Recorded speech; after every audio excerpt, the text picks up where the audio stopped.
নমস্কার দর্শক বন্ধুরা, বিয়ন্ড স্পোর্টসে স্বাগত। মোহামেডানের একটা ট্রান্সফার রিলেটেড খবর নিয়ে এবং কয়েকটা মোহামেডানের খবর নিয়ে এই ভিডিওটা, তাই মোহামেডান সমর্থকরা অবশ্যই চোখ রাখুন ভিডিওতে। মোহামেডান আপনারা জানেন যে পারফরমেন্সের দিক দিয়ে একদমই তলানিতে এবং দলের কনফিডেন্সও তলানিতে।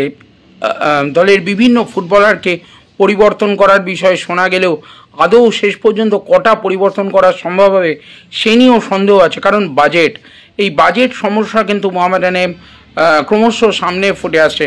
শুধুমাত্র নতুন ফুটবলারদের নেওয়ার ক্ষেত্রে নয়, কিছু পুরনো ফুটবলার যারা প্রথম থেকে আছেন সেই সব বিদেশি ফুটবলারের বিশেষ করে বেতন নিয়েও কিন্তু সমস্যা দেখা দিচ্ছে এবং সেই সব বিদেশি ফুটবলাররা প্রকাশ্যে ক্যামেরার সামনে মুখ খুলতে না চাইলেও তাদের ক্লোজ যে সমস্ত থাকে মানুষজন, তাদের কাছ থেকে কিন্তু একটা জিনিস শোনা যাচ্ছে যে তারাও কিন্তু বিশেষ করে দুজন ফুটবলার গত 3-4 মাস ধরে তারা নাকি বেতন পাননি। এ বিষয়ে ক্লাব কর্তাদের সাথে কথা বলতে গেলেও নাকি তারা সুরাহা পাননি এবং আজকে একটা দৈনিক সংবাদপত্র প্রকাশিত হয়েছে, আপনারা স্ক্রিনে দেখতে পাচ্ছেন সেই সংবাদপত্রের কাটিং, এবং সেখানে যেমনটা বলা হয়েছে যে ফ্লোরেন্তো ওগিয়ার তিনি 2 মাস ধরে বেতন পাননি এবং তিনি নাকি ফিফায় যাওয়ার কথা ভাবছেন। তবে বিষয়টা আমরা যতটা জানতে পেরেছি অতটাও গভীর নয়।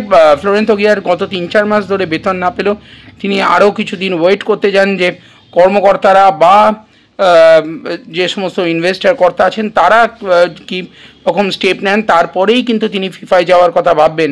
এছাড়াও ফ্রাঙ্কা, যদিও এই সংবাদপত্রে বলা হয়েছে যে ফ্রাঙ্কা দল ছাড়তে চান, কিন্তু ফ্রাঙ্কার ক্ষেত্রেও এই বেতনের একটা সমস্যা দেখা দিয়েছে এবং ফ্রাঙ্কাও কিন্তু পুরো বিষয়টা নিয়ে যেটা জানা যাচ্ছে, যদিও তিনি আবারও বলছি ক্যামেরার সামনে মুখ খুলতে চাননি বা আমাদের সামনে মুখ খুলতে চাননি, তবে তার ক্লোজ সার্কিটে ফ্রাঙ্কা নিজেও যেমন জানাচ্ছেন যে তারও একটা বেতন সমস্যা আছে এবং সেই নিয়ে কিন্তু তিনিও কিছুটা হলেও ক্ষুব্ধ ম্যানেজমেন্টের ওপর এবং তিনিও নাকি দল ছাড়তে চাইছেন, যেমনটা দৈনিক সংবাদপত্রে বলা হয়েছে। এবং সমস্ত বিষয়টা নিয়ে হয়তো সমর্থকরা বলবেন যে তাদের পারফরমেন্স কী আছে, যে তবে যেটাই বলুন পারফরমেন্স না থাকলেও তাদের বেতন আটকে থাকা বিষয়টা একদমই কাম্য নয় এবং এর ফলে কিন্তু একটা ক্লাবের ম্যানেজমেন্টের রেপুটেশনের ক্ষেত্রেও কিন্তু একটা বড় বিষয় চলে আসে এবং এরপর ফিফায় গেলে সেক্ষেত্রে তাদের অনেকগুলো ট্রান্সফার ব্যানের ব্যাপারও থাকে যদি না সময় মতন মিটিয়ে দেওয়া হয়।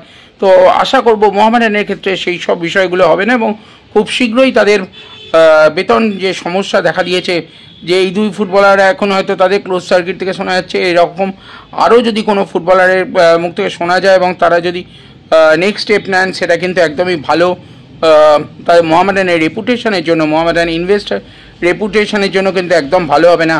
আপনারা জানেনই এখনও বেশ কিছুদিন ধরে কিন্তু এই সাচি কর্তাদের সাথে বাঙ্কারিলের সাথে একটা পুরো রকম একটা সম্পূর্ণ সমন্বয় দেখা যায়নি।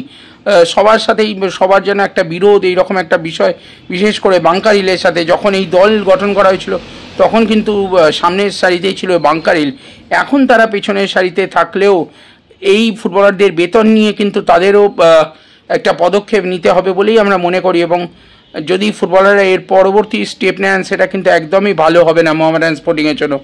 এছাড়া এই যে ফুটবলাররা তারা বলছেন দল ছাড়বেন, তাদের পরিবর্তেই বা কাদের আনা হবে সে নিয়েও মোহামেডান যে যেমন এর আগেও মোহামেডান সৃষ্টিকর্তা বলেছিলেন যে তিনি আগে ভারতীয় ফুটবলারদের পরিবর্তন আনবেন, কিন্তু বিদেশি ফুটবলারদের পরিবর্তন না আনলে কতটা এই দলের উন্নতি হবে জানুয়ারি ট্রান্সফার উইন্ডোর পরেও সে নিয়েও কিন্তু সন্দেহ থেকে যাচ্ছে।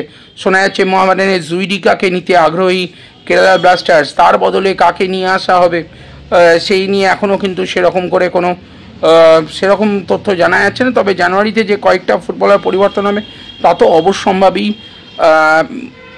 এক মোহামেডান কর্তাকে বলতে শোনা গেছিল যে সন্তোষের বেশ কিছু ফুটবলারকে নিয়ে আসা হবে মোহামেডান দলে, যেমনটা আমরা জানতে পারছি যে ইসরাফিল দেওয়ান মোহামেডানের হয়ে কলকাতা লিগ খেলেছেন, আপাতত তিনি আছেন সন্তোষের দলে, তাকে নিয়ে আসা হবে। তার সন্তোষ ট্রফি খেলা শেষ হয়ে গেলেই তিনি মোহামেডান দলের সাথে যোগ দেবেন মেহরাজউদ্দিন ওয়াডু। মোহামেডানের নতুন অ্যাসিস্ট্যান্ট কোচ হয়েছেন মেহরাজউদ্দিন ওয়াডু। যতদূর আমরা জানতে পেরেছি 23 কি 24 তারিখ নাগাদ তিনি কিন্তু মোহামেডান স্পোর্টিংয়ের সাথে দলের সাথে যোগ দেবেন। অবশ্য এখন তিনি জম্মু কাশ্মীরের সাথে দলের সাথে আছেন, তাদের ম্যাচ শেষ হয়ে সঙ্গে সঙ্গে তিনি মোহামেডানের সাথে যোগ দেবেন। তিনি আদৌ কোন ফুটবলারকে রেকমেন্ড করবেন, তবে তিনি যেটা বলছেন তিনি অবশ্যই আগে কোচ আন্দ্রে চেরনিসভের সাথে আলোচনা করবেন, তার নিজের ইনপুট কোচ কতটা চাইছেন সেই বুঝেই তিনি কিন্তু এই বিষয়ে, তাই কোচকে ডিঙিয়ে তিনি আলাদা করে কিছু করবেন না, কোচকে নিজের মতামতগুলো জানাবেন, তারপর ফাইনালি কোচ আন্দ্রে চেরনিসভ কী সিদ্ধান্ত নেন সম্পূর্ণ তার বিষয়ের উপর নির্ভর করছে। কোচ মেহরাজউদ্দিন তিনি নিজে কিন্তু আলাদা করে কিছু চাপিয়ে দিতে চাইবেন না, যদি আন্দ্রে চেরনিসভ অবশ্যই তার কাছে মতামত চান তিনি নিজের মতামত দেবেন বলেই জানিয়েছেন।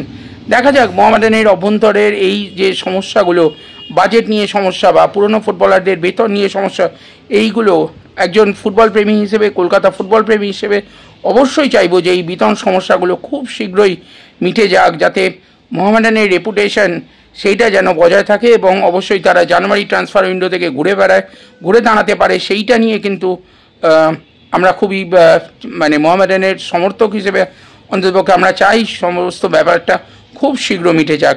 মোহামেডান সমর্থকরা কী মনে করছেন এই সম্পূর্ণ বিষয়টা নিয়ে তারা অবশ্যই কমেন্ট করে জানান। ভিডিওটা ভালো লাগলে বিয়ন্ড স্পোর্টসকে লাইক, শেয়ার এবং সাবস্ক্রাইব করবেন।